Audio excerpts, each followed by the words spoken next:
যোগের সদ্ব্যবহার করি। অরিত্রর সাথে আমার বেশ কয়েকদিন হলো এই নিয়ে কথা হচ্ছে। আমি নিজে তো এই বিষয়ে আগেও রোহিণীদের সাথেও এখানে কথা বলে গেছি যে আমরা পুরুষ টার্মটার যে স্পেকট্রাম হয় সেই স্পেকট্রামটা ভুলেই গেছি, অথচ ভুলে যাওয়ার কথা ছিল না। আমাদের সংস্কৃতি যদি ধরি তাহলেও কিন্তু আমাদের সংস্কৃতিকে স্ট্রং ম্যাসকুলাইন পুরুষ মানেই পুরুষ এই ব্যাপারটা কখনোই ছিল না। কাজেই সামগ্রিকভাবে বহু রঙের, বহু ধরনের, বহু মানসিকতার পুরুষের কণ্ঠ আমরা যেন শুনতে পাই বারবার করে।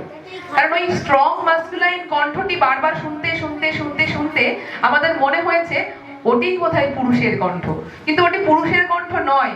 ব্যক্তিগত অভিজ্ঞতা দিয়ে, বিশেষত আমার ছাত্রছাত্রীদের স্পেকট্রাম দিয়ে, ছাত্রদের স্পেকট্রাম দিয়ে আমি জানি যে পুরুষের কণ্ঠ কত ধরনের, কত রকমারি, কত রঙের, কত সুন্দর হতে পারে। সেটা জানার পর শুধুমাত্র ওই একটা টার্মের আন্ডারে শুধু পুরুষ জাতি ইত্যাদিকে নিয়ে আসাটাকে এখন সত্যি কথা বলতে কষ্ট হয়। সেই কণ্ঠগুলো বোধহয় চাপা পড়ে যাচ্ছে। আমরা আমাদের মেয়েদের কণ্ঠ নিয়ে তো অনেক কথা হচ্ছে, হবে, সেটাও চলবে, কিন্তু তার সাথে সমান্তরাল ভাবে এই কণ্ঠগুলো উঠে আসুক। আমরা অরিত্রর একটা প্রস্তাব ছিল, অরিত্র একটু বলতে দ্বিধা বা লজ্জা করলো যে একটা সেশন ছেলেদের নিয়ে হোক। মানে দেখে মনে হয় যেন এটা মেয়েদের, আমরা তো এরকম কোনো ঘোষণা দিইনি যে এটা মেয়েদের সেশন বা কিছু, বাট প্যারেন্টিং মানেই ইটস আ ফিমেল ওয়ার্ল্ড হয়ে গেছে। দাদা এসছেন মানে দাদা এবং জাহির আব্বাস, জাহির দাদা, উনি একটি ভাই, দাদা নন, জাহির এসছে, ও এনারা তো দুর্লভ হয়ে গেছেন সত্যি কথা বলতে।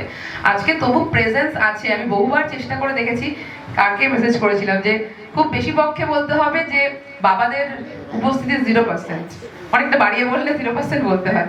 তো এখানে আমরা পরবর্তীতে একটা এরকম কোথাও জোর বাংলাতেই নিশ্চয়ই হবে যেখানে আমরা পুরুষের স্পেকট্রাম নিয়ে কথা বলবো। এটুকুই। কেউ কে এবার নেক্সট